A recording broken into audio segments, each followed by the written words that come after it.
যদি ঈমান আমার থাকে ফায়দা কি?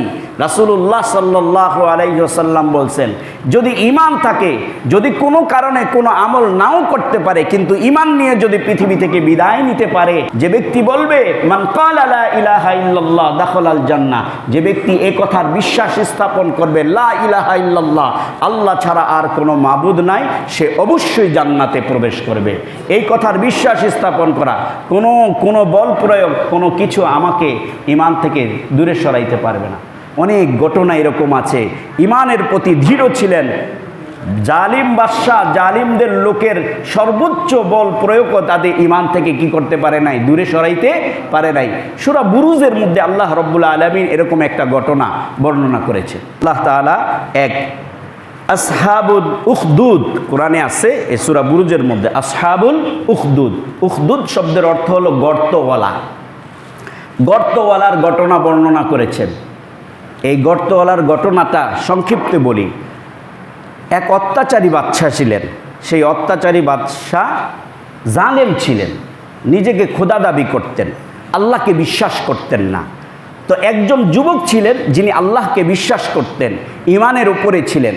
তিনি আল্লাহর নামে মানুষের অন্ধত্ব, মানুষ যে অন্ধ হয়ে যায় তার অন্ধত্ব সেরে দিতেন, এবং তার শরীরে কুষ্ঠরোগ, তখনকার যুগে কুষ্ঠরোগ খুব মহামারী রোগ ছিল, এই মহামারী রোগের উপরে হাত বোলাইয়া আল্লাহর নামে সে মানুষকে সুস্থ করে দিতেন। সুবহানাল্লাহ।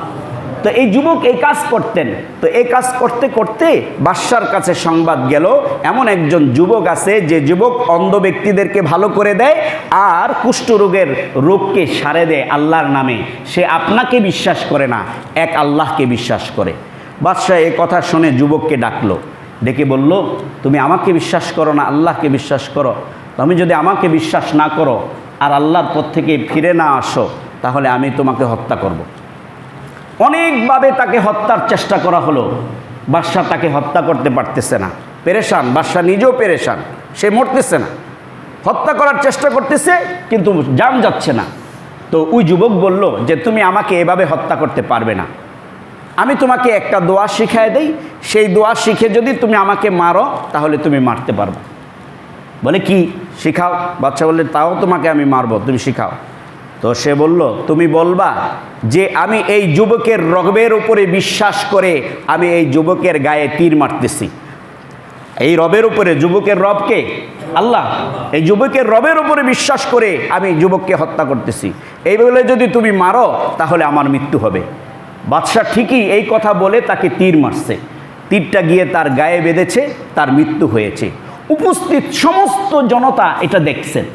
দেখে বললেন যে আল্লাহর নামে, আল্লাহর নাম ছাড়া ছুরি চালাইলেও চলে না, আল্লাহর নামে ছুরি চালাইলেও চলে, সেই আল্লাহর উপরে আমরা সবাই ঈমান আনলাম। সুবহানাল্লাহ।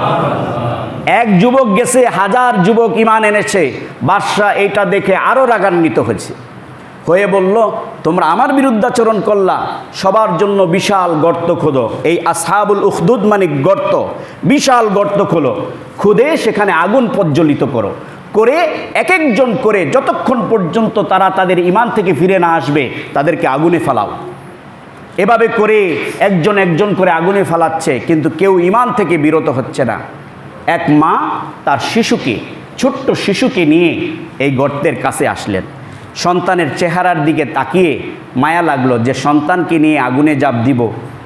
একটু দ্বিধাবোধ করলেন। আল্লাহ রাব্বুল আলামিনের ইচ্ছায় সন্তানের জবান খুলে গেল। সন্তান বললেন, মা আপনি কিসের চিন্তা করতেছেন? আপনি তো সেই রবের জন্য জান দিচ্ছেন যার জন্য জান দেওয়াটাও হচ্ছে কল্যাণকর। আপনি নির্দ্বিধায় এই আগুনের মধ্যে ঝাঁপ দিতে পারেন, যেটা আল্লাহ রাব্বুল আলামিন সরাসরি দেখছেন। এ থেকে ঝাঁপ দেয়াই মানে হচ্ছে আল্লাহর পক্ষে ঈমান রেখে পৃথিবী থেকে চলে যাওয়া, যেটার জন্য আখেরাতে আপনার জন্য সুফল অপেক্ষা করছে। সুবহানাল্লাহ। এই কথা শোনার সাথে সাথে মা তার সন্তানকে নিয়েই এই আগুনের মধ্যে ঝাঁপ দিছে। এই ঘটনাকে আল্লাহ রাব্বুল আলামিন সূরা বুরুজে বর্ণনা করেছে। এই ঘটনা থেকে শিক্ষা হলো এটা, মানুষ যখন ঈমানের উপরে দৃঢ় থাকে, মানুষ যখন ঈমানের উপরে মজবুত থাকে, তার উপরে যত বিপদই আসুক না কেন, হয়তো সেটা সাময়িক, বিপদ এসে যদি সে পৃথিবী থেকে চলেও যায় তার জীবন সার্থক। এ কথার দৃঢ় বিশ্বাস হৃদয়ে রাখার নামও ঈমান। আল্লাহ রাব্বুল আলামিন ঈমান সম্পর্কে সামান্য সময় কিঞ্চিত আলোকপাত করার চেষ্টা করলাম। এই ঈমানের সাথে আল্লাহ রাব্বুল আলামিন আমাদেরকে পৃথিবীতে থাকার তৌফিক দান করুন। আমিন।